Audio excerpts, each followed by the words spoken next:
Don't make the mistake of thinking that just because someone has a science degree, he must be having a scientific temper. His science degree simply means that he had once learnt by rote memory a large mass of scientific facts, most of which he has probably forgotten. That's why in India, we have a peculiar situation where high science coexists with high superstition. Many a physics lecturer teaches the scientific theory of solar and lunar eclipses in the classroom, but still clings to his belief in Rahu and Ketu, the imaginary demons which are supposed to devour the sun and the moon during eclipses. Many a chemistry lecturer teaches the scientific law of conservation of mass and energy in the classroom, which states that matter and energy cannot be created or destroyed, but only transformed from one form to another, but is prepared to believe that a certain God-man can create something out of nothing. The director of IIT Mandi in Himachal Pradesh, you must have read in the papers recently about this chap, said recently that landslides in Himachal Pradesh occurred because people ate meat, and that he had once exorcised ghosts from the house of a friend. Now, imagine the director of our IITs of this caliber, then you wonder what's going to happen to the IIT. For such persons, science is just a vocation, a source of income. It has not permeated their thinking or become a way of life for them. Again, don't make the mistake of thinking that just because someone is highly educated or holding a high post or successful in life, he must be a rational thinker. On the contrary, many such persons may be very superstitious and active purveyors of pseudo-scientific nonsense. In fact, it said, an educated fool is more dangerous than an uneducated fool.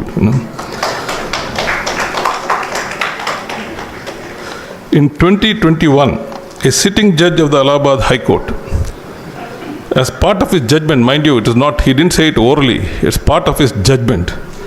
He said that the cow is the only animal which breathes in and breathes out oxygen.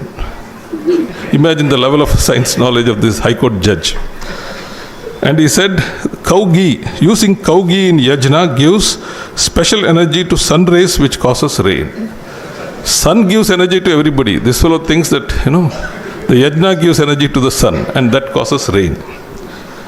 And that panchgavya, which is a mixture of cow milk, ghee, curd, urine and dung, helps in the treatment of several incurable diseases. I don't know how it can, by definition, incurable diseases can't be treated, but anyway, that's what he says. As I said, he didn't say it in a speech or something, he's put it in a High Court judgment, In 2017, a former judge of the Rajasthan High Court said that the peacock is a lifelong brahmachari. It never has sex with the peahen. The peahen gets pregnant after swallowing the tears of the peacock. Mind you, these guys are High Court judges, okay?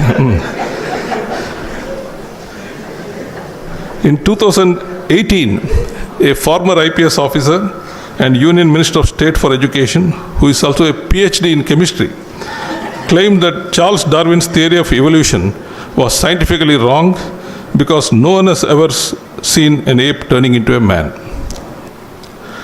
Then I would like you to see one video, short video. I'll be having a permanent cosmic airport, like a hospital where the delivery of the babies will be done. So that time you can come and go through the delivery process.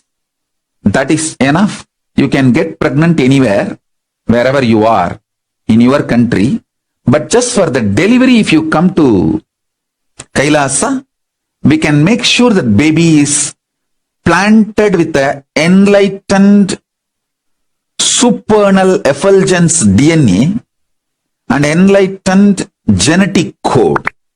Now, it's very obvious that the fellow doesn't know ABCD of genetics,